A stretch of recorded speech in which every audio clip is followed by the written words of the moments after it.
안녕하십니까. FPC 대표 겸 교육본부장 김희범입니다. 반갑습니다. 이번 호는 2026년 7월 초 현재 금융시장에 대해 알아보는 시간을 갖도록 하겠습니다. 그리고 금융시장 뉴스룸은 재무설계 뉴스룸과 달리 격변하는 금융시장에서 이성적인 자세를 유지해 보자는 의미로 화려한 뉴스룸과 차가운 느낌의 흰색 글씨로 디자인했습니다. 이런 의도를 알아주시면 감사하겠습니다.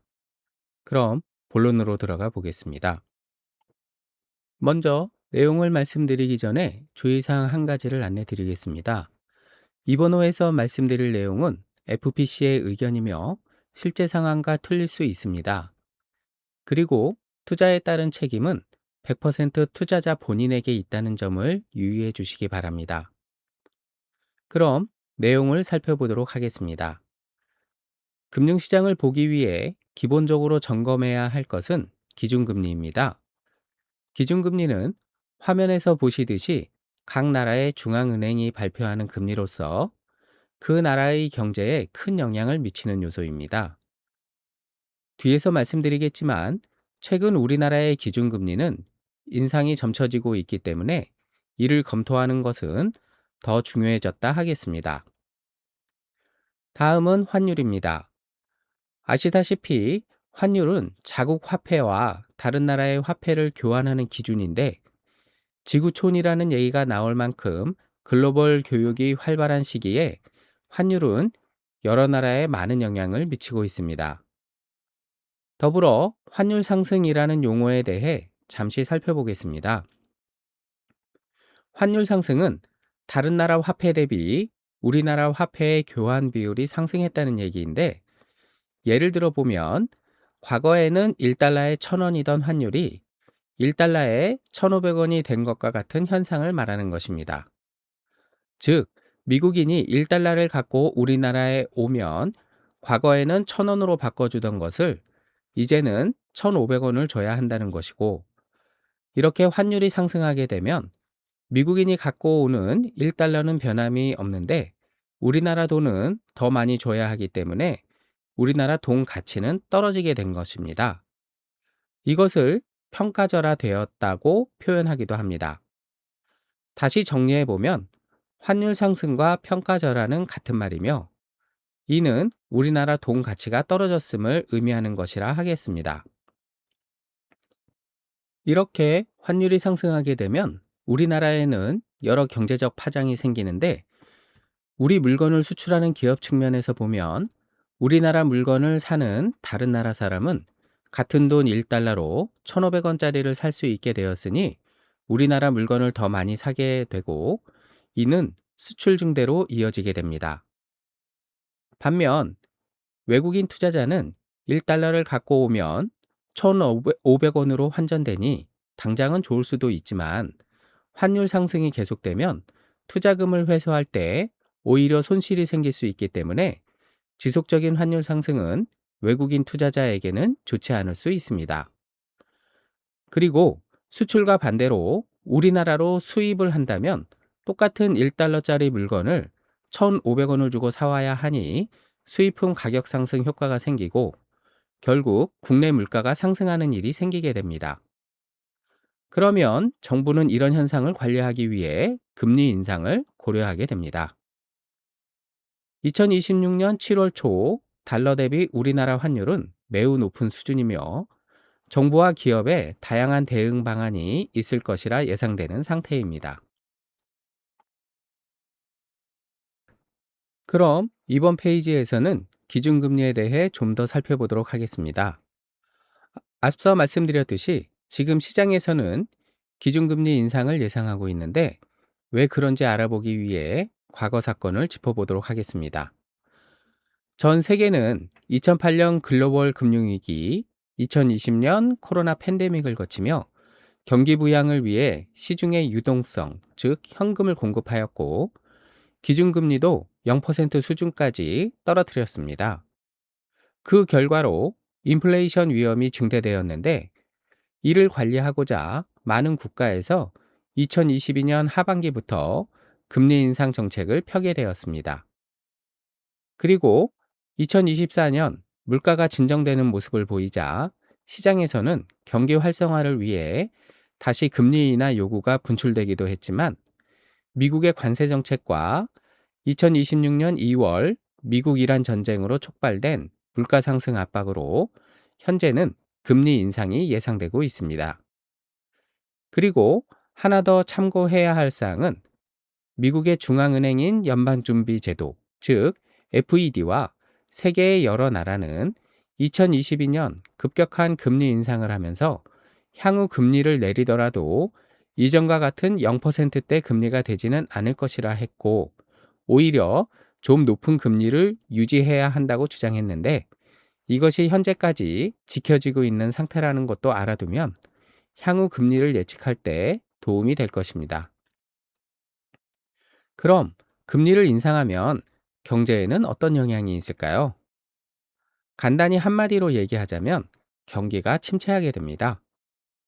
그 이유는 화면에서 보시다시피 개인, 기업 및 금융시장에 소비 축소, 투자 축소, 유동성 감소 등의 현상이 생기기 때문인데, 앞서 말씀드렸듯이 지금은 오랜 경기 부양에 따른 인플레이션 발생 위험이 있는 상태에서 관세 및 전쟁의 여파까지 겹쳐서 물가 상승이 예측되고 있기 때문에 2026년 7월 초 현재 시장에서는 우리나라 중앙은행인 한국은행이 기준금리를 올릴 것이라는 예측이 지배적인 상태이며, 파급 효과는 화면을 참고해 주시기 바랍니다. 다음은 주식시장입니다. 현재의 주식시장을 보려면 우리나라 개인 투자자에 대한 것을 먼저 살펴봐야 합니다. 2020년 코로나 팬데믹으로 외국인 투자자가 이탈하며 우리나라 주가가 하락하자 개인 투자자는 저가 매수 세력으로 급부상하면서 우리나라 주식시장을 견인하는 모습을 보였는데, 이를 우리나라 동학혁명에 비유하여 동학개미라는 별칭도 붙이게 되었습니다. 그리고 얼마 지나지 않아 미국 기술주 중심의 투자를 하는 서학개미도 생기게 되었죠. 이는 우리나라 경제 발전의 주역들이 그동안 쌓은 부와 경험으로 주식시장에 적극 참여하며 생긴 현상이라 생각됩니다. 그리고 그 이후 우리나라 주식시장은 횡보장, 미국은 장기 상승장이 펼쳐지며 서학개미의 선택이 더 좋았던 것으로 생각되기도 하였으나, 2026년 7월 초 현재는 반대가 되었는데, 이에 대한 세부 내용을 살펴보겠습니다.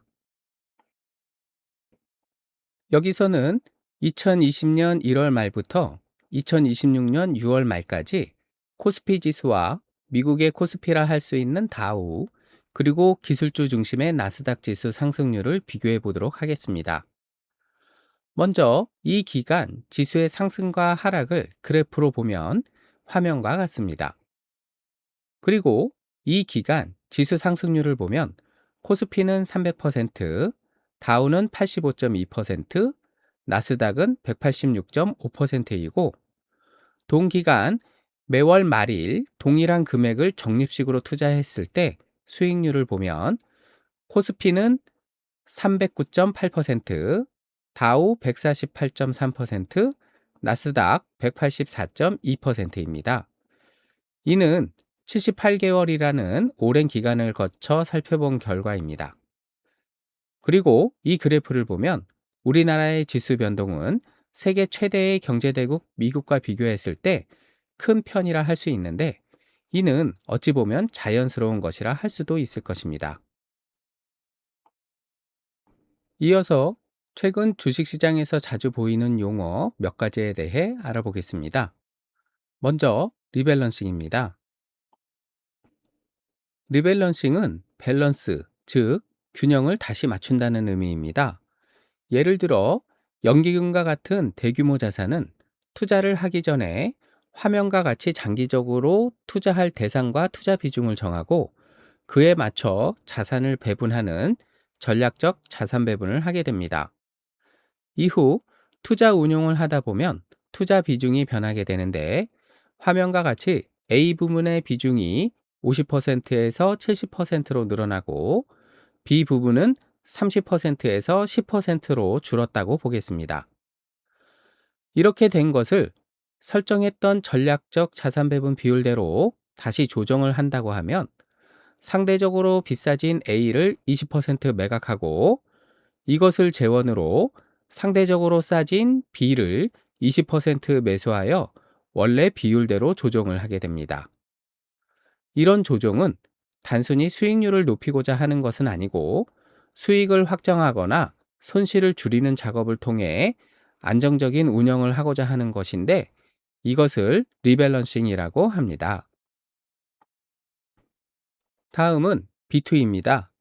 다 아시듯이 B2는 빚을 내서 투자하는 것을 말하는데 주식시장에서는 레버리지라는 용어로 쓰기도 합니다. 만약 2배 B2라고 하면 수익이 날 때 원금의 2배 수익이 발생하는 것이지만 여기서 빚에 대한 이자는 지불해야 하니 2배보다는 작은 수익률이 됩니다. 하지만 손실이 발생하면 2배 손실에 이자까지 더해서 2배를 넘는 손실이 발생하게 됩니다. 다음은 환율입니다. 최근 고환율 상태가 지속되고 있는데 이에 대해서는 앞에서 말씀드렸기 때문에 다음으로 넘어가겠습니다. 반도체와 AI는 최근 가장 뜨거운 용어가 되었는데 투자 시장에서 뜨겁다는 것은 비이성적인 요소도 많이 유입될 수 있다는 것을 의미합니다. 따라서 큰 변동이 있을 수 있다는 것을 염두에 두어야 할 것입니다. 다음은 엔캐리입니다. 엔은 일본 화폐인데 일본은 장기간 0%대 금리를 유지했었고 대출 금리도 낮은 수준입니다. 이런 일본에서 대출을 받아 높은 금리를 주는 나라에 투자하면 특별한 노력을 들이지 않아도 차익이 발생하게 되는데 이런 특성을 활용해서 일본에서 자금을 가져다가 즉 영어로 표현하면 캐리해서 다른 나라에 투자하는 것을 엔캐리 트레이드라고 합니다. 그런데 최근 일본이 금리를 올렸기 때문에 대출 상환을 위해 이런 자금이 다시 일본으로 돌아갈 수 있다는 예상이 나오고도 있습니다. 그리고 혹시나 해서 말씀드리는데 이런 거래는 환율 등 기타 많은 요소를 고려해야 하기 때문에 위험이 있다는 것도 참고하셔야 할 것입니다. 다음은 향후 주식시장에 예상되는 호재와 악재 몇 가지를 간단히 제목 정도만 살펴보겠습니다.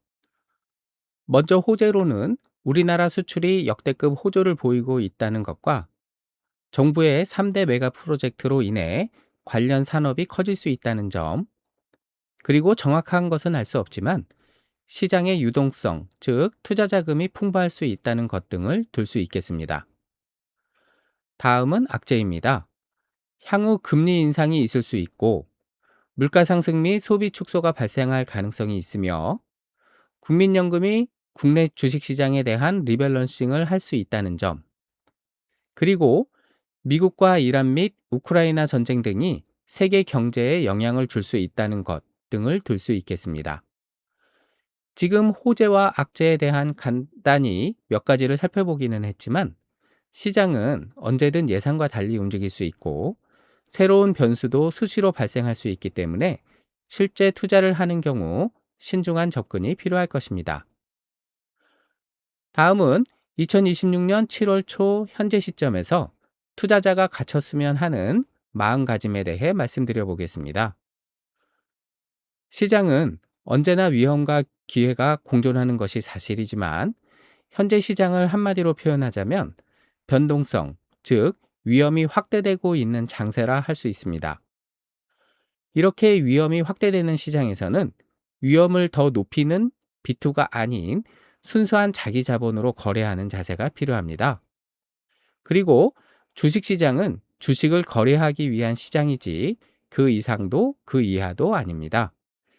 즉, 요즘과 같은 시기일수록 주식시장 그래프의 변동에서 매매 시점을 찾으려는 것은 피하고 주식의 가치를 먼저 평가하고 장기 투자하는 자세가 필요하다 하겠습니다.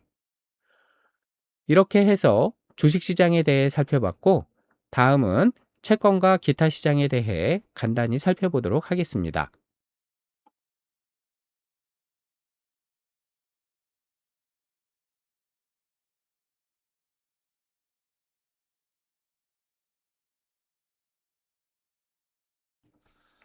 먼저 채권 시장은 현재 예상대로 금리 인상이 된다면 이는 채권 금리 인상과 채권 가격 하락으로 이어지게 될 것입니다. 그리고 일부에서는 이미 채권 금리 인상이 관측되고 있기도 합니다. 이어서 부동산 시장입니다. 부동산 시장은 변동폭이 긴 특징이 있습니다. 그리고 최근 부동산 관련 여러 이슈가 나타나고 있는 것은 익히 아실 것입니다. 대표적인 것이 서울 지역 장기 집값 상승과 반도체 및 규제 지역 풍선 효과에 따른 일부 지역 집값 상승이 관측되고 있는 것이죠.